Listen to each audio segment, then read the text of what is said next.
suna ƙauyuka suna yi. Nasara gidan gwagware, Allah ya san nufin shi. Gwagware ya ci zaɓe. Shi ne farin cikin mu. Ɗaya daga cikin manyan abubuwan da suke da tsari a rayuwar ɗan adam tun zamanin zamunna ita ce harkar sufuri, wato tafiya daga nan zuwa can domin neman abubuwan inganta rayuwa ta fannonin fatauci da neman ilimi da gujewa fitina da ka iya kawo hasarar dukiya ko salwantar rayuwa ko duk wani abu da ke iya barazana ga rayuwarka da dukiyarka ko kwanciyar hankali. Ana samun biyan bukatun sufuri ta hanyoyi da dama waɗanda kan tafi daidai da zamani. A wasu lokutan ɗan adam na tafiya daga wannan wuri zuwa wancan da ƙafa, kuma wasu lokuta ɗauke da kayansa. Wato kafin gano dabarar amfani da dabbobi irin su jakuna, raƙuma, dawakai, alfadarai da takarkarai, ya zuwa lokacin da aka ƙirƙiro keke da keken dawaki da motoci da jirgin ruwa da jirgin ƙasa kai har da na sama. A yau waɗannan hanyoyin sufuri sun inganta ainun ta yadda ɗan adam ka iya zuwa duniyar wata da waɗansu duniyoyi. Ha kuma harkokin sufuri sun samu inganci ainun ta yadda ake aikawa da saƙonni ta iska, wato kamar yadda ake amfani da na'urori masu sarrafa kansu wajen kai hari akan abokan gaba a lokacin yaƙi. Sai dai harkar sufuri ta mota ta fi sauran hanyoyin sufuri bunƙasa da yawaita a duniya. Akasarin motocin da ake amfani da su domin biyan bukatun sufuri suna amfani ne da man fetur, duk da cewa ana samun ci gaba wajen kimiyyar samar da motoci masu amfani da man gas da kuma ƙarfin wutar lantarki. A Najeriya, kamar akasarin ƙasashen duniya, harkokin sufuri sun fi gudana da mota. Sa'an nan mafi yawan motoci da ake gudanar da harkokin sufuri suna amfani da man fetur. Najeriya ta yi gagarumar sa'a saboda Allah ya wadata ta da albarkatun man fetur, kuma wannan ya ba ta tagomashi a harkokin sufurin jama'a da kayansu. Amma duk da haka, waɗansu dalilai sun hana 'yan Najeriya cin gajiyar wannan tagomashi. Duk da ƙoƙarin da hukumomin Najeriya suka yi wajen samar masa sauƙi ta hanyar bayar da rangwame akan farashin man fetur, sauraron koke-koken jama'a akan yadda tallafin baya biyan bukatar da ta sanya aka samar da shi ya sanya gwamnatin tarayyar Najeriya ta dakatar da bayar da wannan tallafi a shekara ta 2023. Sai dai ƙorafe-ƙorafen wasu rukunan jama'a akan janye wannan tallafi bai sanya gwamnatin Najeriya ta canza wannan mataki ba. Domin sama wa jama'a sauƙi, gwamnati a matakai daban-daban ta fito da tsare-tsaren tallafawa jama'a akan matsalolin da janye tallafin ya jawo. A jihar Katsina, gwamnatin Dr. Dukko Radda ta fito da tsare-tsaren tallafawa jama'a ta hanyoyi da dama da suka hada da kayan masarufi, musamman kayan abinci da sauran dangin cimaka. Ganin cewa harkokin sufuri na daga cikin manyan abubuwan da janyewan tallafin ya shafa kai tsaye, sai gwamnati Dukko Radda ya yanke shawarar sayo sabbin motoci bas-bas guda 40, ya kuma miƙa su ga hukumar sufuri ta jihar Katsina, wato KTSTA, domin ƙara yawan motocin hukumar ta yadda za ta inganta harkokinta tare da biyan bukatun sufuri na jihar Katsina. Haka kuma gwamnati Dukko Radda ya bayar da umarnin cewa kada KTSTA ta ƙara kuɗaɗen da take karɓa daga hannun fasinjoji, duk da ƙarin kuɗin man fetur da aka samu sakamakon janye tallafin da gwamnatin tarayya ta yi. Tirka shi, ga ƙoshi ga kwanan yunwa. Gwamnatin Dukko Radda ta agaza wa KTSTA da sabbin motoci, ga kuma man fetur da za a yi amfani da shi a wajen gudanar da harkokin sufuri ya yi muguwar tsada. Sa'an nan an hana KTSTA ƙara kuɗin mota, an kuma ce ta tara kuɗin sayan sabuwar mota a kowane wata. Wannan ya yi kama da yanayin da ake kira gaba kura baya sayaki. Bayan waɗannan ƙalubale, akwai maganar rashin tsaro da ya addabi jama'ar jihar Katsina, birni da ƙauye, kuma tsadar kayan gyaran motocin in sun lalace da yadda jabin kayan gyara suka yawaita a kasuwa. Waɗannan matsaloli suna da matuƙar nauyi kuma suna iya karya ƙwarin zuciyar wanda ko waɗanda aka ɗora su a kansa. sai dai duk da nauyin waɗannan muhimman ayyuka da aka ɗora a kan KTSTA, babban manajanta Alhaji Haruna Musa Rugoji bai karya ba. Hasali ma matakan da gwamnar ya ɗauka sun ƙara masa azama da zummar ganin cewar bai bayar da kunya ba ga gwamna duk kwaraɗa da sauran jama'ar jihar Katsina. Wannan ya sanya Alhaji Haruna ya tara manyan ma'aikatan KTSTA tare da zayyana masu wannan gagarumin aiki da aka ɗora masu da kuma irin ƙalubalancin da ke gabansu. Da farko dai suka yi nazarin manufofin kafa KTSTA da kuma inda ta dosa da yadda za a cimma burin kafa ta tun asali. An kafa KTSTA a shekara ta 1987, wato lokacin da aka ƙirƙiro jihar Katsina. Amma saboda wasu dalilai an dakatar da ayyukanta a shekara ta 1990. Amma lokacin gwamnatin farar hula ta farko a ƙarƙashin jagorancin Alhaji Sa'id Barda an sake farfado da hukumar domin ta ci gaba da aiki.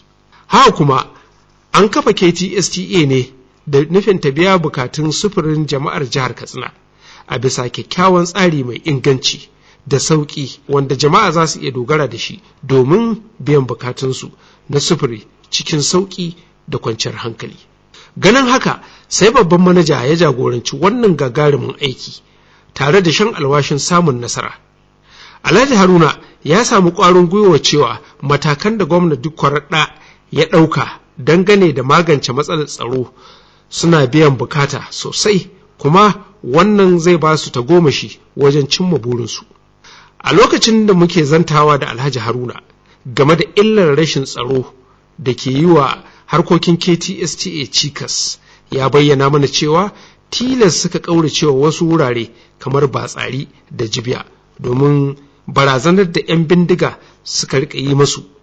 Ya bayar da misalin yadda 'yan bindiga suka kashe wani direbansu har lahira da rana kata a kan hanyar Katsina zuwa Jibiya. Haka ko motocinsu da ke safara zuwa Sokoto ta hanyar Jibiya aka tilasta musu komawa ta hanyar Funtuwa zuwa Gusau sannan su kai Sokoto. Sakamakon ƙara nisan tafiyar ya sanya dole man fetur da ake sha ya ƙaru. Sa'annan direbobi da fasinjoji suna tafiya cikin fargaba saboda tsoron farmakin 'yan ta'adda. Game da tsadar kayan gyaran motoci kuwa, Alhaji Haruna ya ce ba su da zaɓi domin batu ne na kasuwa, amma kasancewarsa cikin harkokin sufuri tun kafin fara aiki da KTSTA ya ba shi damar iya tantance kayan gyara masu kyau da inganci da na jabu. Amma batun tsadar man fetur, Alhaji Haruna ya ce sai dai a rungumi kaddara. Amma duk da haka ya jinjina wa gwamna Raɗa akan samar masu da waɗannan motoci guda 40 waɗanda aka ƙaddamar a bara. Ya ce samar da motocin ya tallafa masu wajen rage yawan kuɗin da suke kashewa a gurin gyaran motocinsu, sa'annan ya taimaka wajen magance matsalar lalacewar motocinsu akan hanyoyin da suke zirga-zirga. A watan ƙarshen shekara ta 2023, babban manajan KTSTA Alhaji Haruna ya jagoranci tawagar manyan ma'aikatansa zuwa ga gwamna duk kwaraɗa domin biya allansu bisa ga karatun da ya masu. Tawagar ta gabatar da sabbin motoci bas guda 7 da KTSTA ta saya domin bunƙasa harkokinta da bin shawarar gwamna duk kwaraɗa cewar KTSTA ta tattala kuɗin da ke shigo mata ta sayi aƙalla mota ɗaya a kowane wata. Babu shakka wannan al'amari ya burge gwamnan Raɗa domin ya jinjina wa shugabannin KTSTA bisa wannan namijin ƙoƙari. Ga dai gwamnan Raɗa. Yau ya kawo mana motocin nan guda 7 wa'anda suka saya cikin wata 7 na wannan gwamnati tamu da izinin Allah, wa'anda aka ƙara su. A lokacin da muka tuntuɓi Alhaji Haruna game da wannan gagarumar nasara da aka samu a harkokin KTSTA, sai ya kada baki ya ce, yanzu kamar misali muna ɗaukar fasinja tun daga Katsina zuwa Abuja naira 6,000, amma an kaje wata tashar za ka hauta 9,000 ka samu mai sauki 8,500. Wasu fasinjoji da suke amfani da motocin KTSTA sun bayyana gamsuwarsu da ayyukan KTSTA da yabawa ma'aikata musamman direbobi ta yadda suke kula da su ba tare da tukin ganganci ba. Ga wasu daga cikin fasinjojin. Wani ma zai ganne ya ce kaman ba ni bane ba direba, haka dai ai ta zo Wasu daga cikin direbobin sun bayyana ra'ayinsu game da harkokin KTSTA. Magana Allah, gwamna mutumin kirki ne. Ya zuwa yanzu akwai hujjoji da ke nuna cewa hukumar KTSTA ta zama zakara a harkokin sufurin fasinja a Najeriya saboda yawan motocinsu da ke kan tituna. Alal misali, KTSTA tana da motocin da ke kara kaina tsakanin Katsina da Abuja, Katsina da Kaduna, Katsina da Bauchi, Katsina da Borno, tsakanin Katsina da Jos. Duk rana muna ba mutane abin da ya kai darajar naira miliyan 6 ragowa in za a ce za su biya mu kuɗi kamar yadda sauran mutane ke ɗauka.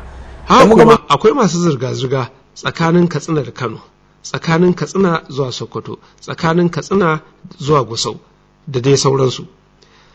A cikin jihar Katsina kuma KTSTA tana zirga-zirga tsakanin birnin Katsina da birnin Daura, Funtuwa, Malumfashi, Mani, Dutsenma, Ingawa da Jibiya. A cikin birnin Katsina kuwa KTSTA ta zama motoci domin jigilar fasinjoji daga wurare zuwa wurare, musamman ma'aikata da 'yan makaranta da kuma sauran jama'ar gari. Haka kuma KTSTA tana bayar da shatar motocinta ga masu bukatar zuwa sha'ani a duk inda mutane ke bukata. Daga cikin irin samfurin motocin da KTSTA ke amfani da su a wajen gudanar da harkokinta akwai Mark Polo 1721 mai ɗaukar fasinjoji 52 da Toyota Coaster mai ɗaukar fasinjoji 30 da Toyota Hiace mai ɗaukar fasinjoji 18 sai kuma Sharon mai ɗaukar fasinjoji 8.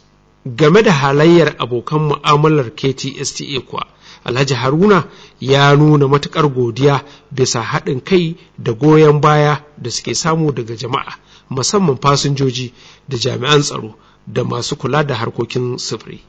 Akan haka ya buƙaci jama'a su ci gaba da bayar da goyon baya ga gwamnati kwaraɗa da yi masa rakiya da addu'ar ci gaba da samun jagora daga Allah.